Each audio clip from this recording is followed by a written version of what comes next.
দর্শক দেখতে পাচ্ছেন আমরা পাতি কাটা মেশিন নিয়ে আসছি তেল নেওয়ার জন্য। পাম্পে তেল নিব, দেখবো আমাদেরকে কয় টাকার করে তেল দেয়। যে আমার আরও ভাইরা আছেন তেল নেওয়ার জন্য, দেখবো কয় টাকার করে তেল দেয় এবং কিভাবে দিচ্ছে। আমরা এখন তেল নিব এই পাতি কাটা মেশিনটি দিয়ে।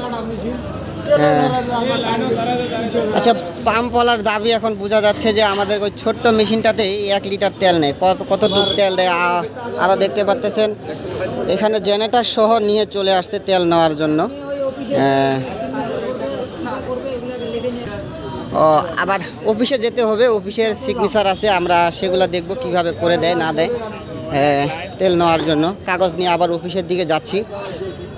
মূলত কথা হচ্ছে এখানে ক্যাশে দেখতে পাচ্ছি লোক নাই, তো লোক আসলে আমাদেরকে সিগনেচার করে দিবে, তারপর আমরা এই পাম্পে তেল নেওয়ার জন্য নিতে পারবো, না হলে তেল নিতে পারবো না। আমাদের পঞ্চগড় জেলার প্রশাসন সহ সিরিয়াল দিয়ে তেল নিচ্ছে। আসলে আইন সবার জন্যই এক সমান, ওনারাও সিরিয়াল মেনটেন করে তেল নিচ্ছেন। এই যে দেখতে পাচ্ছেন প্রশাসনের লোক, ওনারাও সিরিয়াল মেনটেন করে তেল নিচ্ছে। আসলে আমরা যদি আইনকে শ্রদ্ধা করি এবং আইনের গতিতে চলার জন্য সহযোগিতা করি, তাহলে আমরা সবাই এগিয়ে যেতে পারবো। তাই পঞ্চগড়ে যারা প্রশাসনের লোক আছে ওনারাও সিরিয়াল দিয়ে তেল নিচ্ছেন।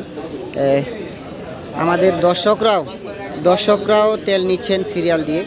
তবে এই পাম্পে কোনো উশৃঙ্খলা নাই, কোনো কিছু নাই, দেখতে পাচ্ছেন। আমরাও একটু পরে আবার তেল নিব, দেখি কি অবস্থা। আসলে অনেকক্ষণ ধরে ভাইয়ের জন্য দাঁড়ায় আছি। যে লাল গেঞ্জি পরা ভাই যিনি, উনি আমাদেরকে সিগনেচার করে দিবেন, তারপর আমরা পাম্প থেকে তেল নিব। দেখি ভাই তো আমাদের কথা শুনতেছে না, উনি আবার ওই পাশে চলে গেল।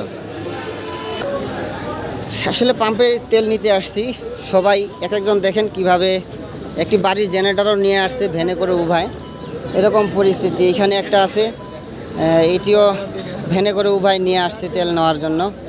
আমরাও এই ছোট্ট একটি মেশিন নিয়ে আসছি তেল নেওয়ার জন্য। আমরা এখন তেল নিব। আসলে অনেকক্ষণ ধরে দাঁড়িয়ে আছি তেল নেওয়ার জন্য, কেবল সিরিয়াল পেয়েছি, জার্কিন ধরে দাঁড়িয়ে আছি, তেল দিবে এখন। আমরা এখন তেল নিব। ভাই আমাদেরকে দেন না রে ভাই, ওখানে সই দিচ্ছে না তো, আপনি দেন না, এটা আমাদের এটা একটু মারা দেন। আসলে দেখতে পাচ্ছেন আমার আরও কিছু ভাইরা পাতা কাটা মেশিন নিয়ে, আমরাও পাতা কাটা মেশিন নিয়ে আসছি, ওই ভাইরাও নিয়ে আসছে। আপনারা কোথা থেকে আসছেন ভাই? ও ভিতরগড়, মানে আমার বাসার পাশেই ওনাদের বাসা। ভিতরগড় থেকে আসছে, যেটি আপনার অমরখানা ইউনিয়ন বলতে গেলে। ওইখান থেকে ওনারা পাতা কাটা মেশিন নিয়ে পাম্পে সরাসরি চলে আসে তেল নিতে। মেশিন নিয়ে না আসলে তেল দেয় না। লাইভটা এর আগে করছি, এখন ভিডিও করতেছি শুধু। আসলে ভাইয়ের কাছে এসেছি